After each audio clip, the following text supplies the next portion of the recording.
Lui a vécu dans l'ombre du duo Paul McCartney-John Lennon. Le fils de George Harrison est à Paris pour un hommage à son père disparu.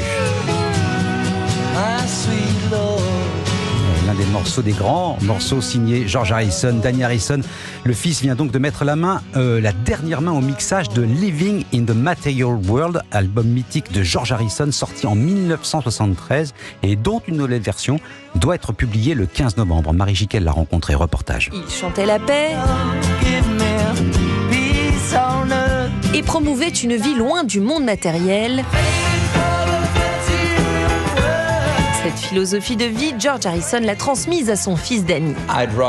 Je vois la musique comme un moyen de guérison, plus que comme le moyen d'être connu ou célèbre.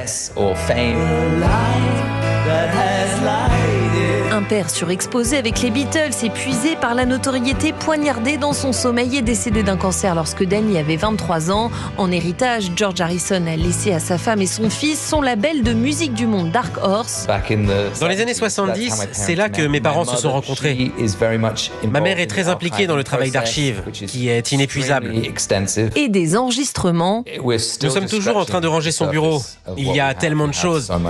Comme cette version inédite d'une chanson écrite par George pour un vieil ami, Ringo Starr, ressuscité sur cet album anniversaire.